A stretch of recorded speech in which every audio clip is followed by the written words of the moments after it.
Tut tut, looks like rain. Better rain than snow. Hey there. If you watched my recent winter walk video, you might remember that I was at the Holden Arboretum. And I'd like to take some time to talk about how I turned a sour situation very sweet.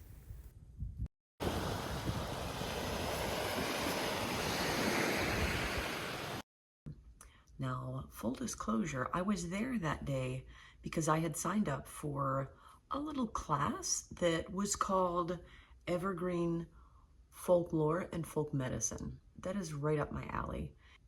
I had shown up on the wrong day. I thought it was the 9th, it was the 8th, and there I was. I kind of wondered why it was on Super Bowl Sunday.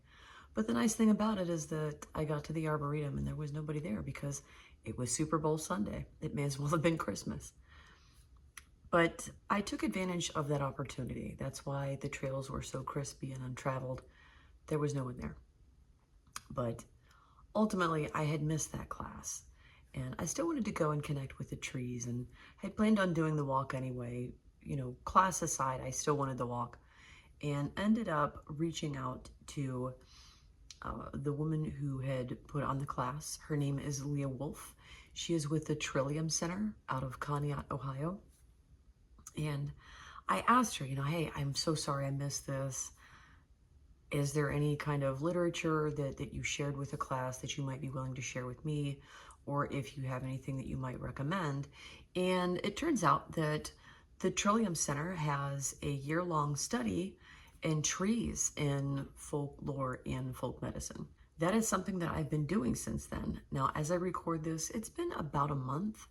And since then, I have been able to kind of set up a little study with a tree. Now, I know that we've been kind of working with black walnut more for some of the things that we can do with it.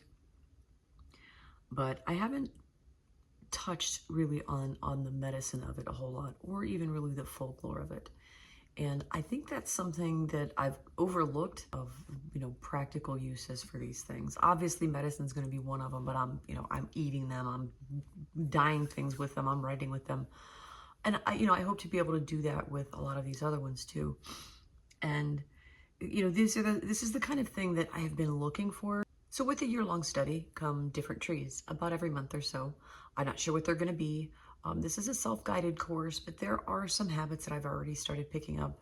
And one of them is going for walks and paying attention to trees and trying to connect with trees in different places, finding places that you can go and see trees. I'm on the lookout for different kinds in the wild. I can get a species of pretty much any tree at the Arboretum or one of the metro parks, but it's a matter of finding which metro parks there are. They have them mapped out at the Arboretum, but I like to go other places too. I want to see what the other parks have.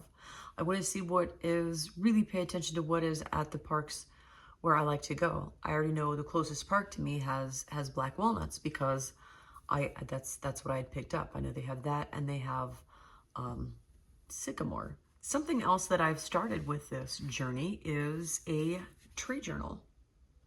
And I picked this up on the clearance shelf at Michael's because it had just this plastic back. I actually added this ribbing just to reinforce. Its front cover started coming away, and then I taped it with some gaffer tape in there. In the back, journal categories, and I've actually put this down on a little cheat sheet that I take with me when I go for walks, so I know what to look for. I know what to take note of. And for the most part, I just look, because right now everything's dead. One of the ways that I'm getting past that is that I've already ordered some herbs. I got these from Mountain Rose Herbs, not sponsored. They don't know I exist other than like the orders that I placed for white oak bark. And this is something that I know is going to be, I know that this is going to be of good quality. If Mountain Rose Herbs isn't giving us good quality herbs, who's going to? And please let me know who else is going to. I would love to know.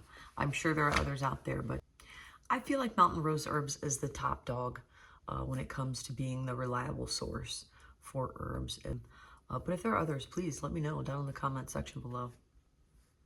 Of course, with this study comes some books.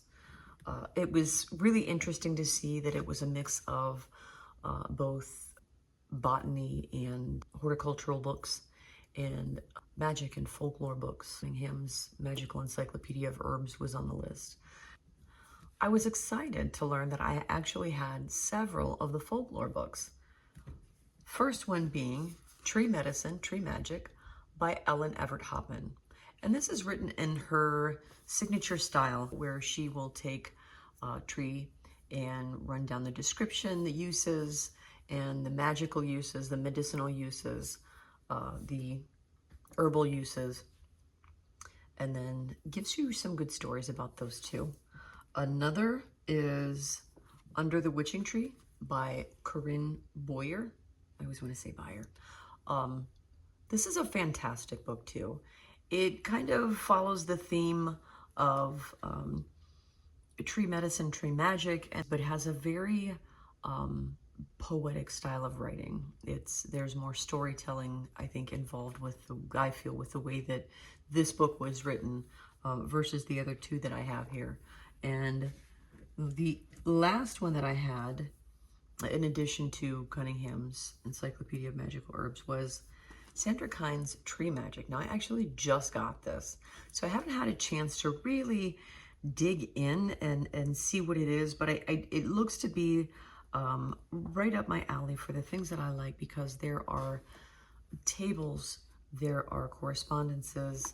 This is going to be probably the big hard, fast reference for a lot of trees, where you can see these books are a bit smaller, not as many pages, and this one is just a nice, juicy reference for tree magic. And again, I have not had a chance to compare all of these stories. I can talk about oak, but right now what I want to share with you is what my tree journal looks like. I had repaired the binding, put the little sticker on there so we knew which one part was the cover, but wrote, the ways that I connect with trees, made my little table of contents, and then started a list of the recommended reading list from this course. And then I'm also adding books that I know I will find beneficial in my journey studying the folklore and folk medicine of trees. And another list that I started was my favorite places to visit trees.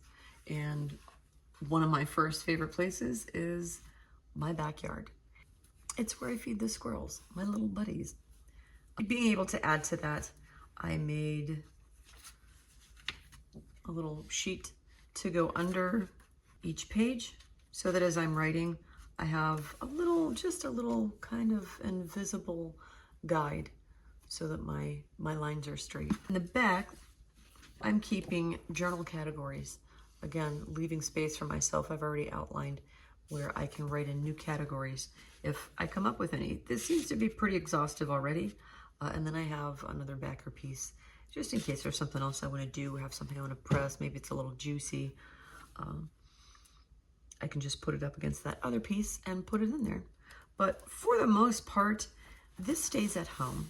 This is something that I don't take with me. I work on it in my temple room or, at home. I have just started, it dawned on me that I should be writing on this with the ink that I just made this last fall. So I've started doing that too. And just really making trees a part of this journey. And I'm going to share that with you too. One of the things that I'm going to be doing is a seasonal record of trees. So this walk that I just took, this crunchy winter walk, we are soon going to be taking an early spring walk. Once it's safe to walk on some of these trails again, I actually had planned on going for a walk, and only to find that with the winter thaw has come a lot of mud, and it would destroy the trails to be on them this time of year. So we don't want to ruin our chances for great hiking later on. So we're going to hold off for a little bit.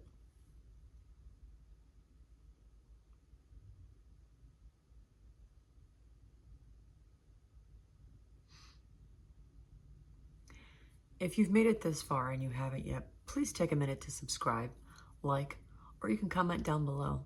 I really appreciate it. It helps my channel grow.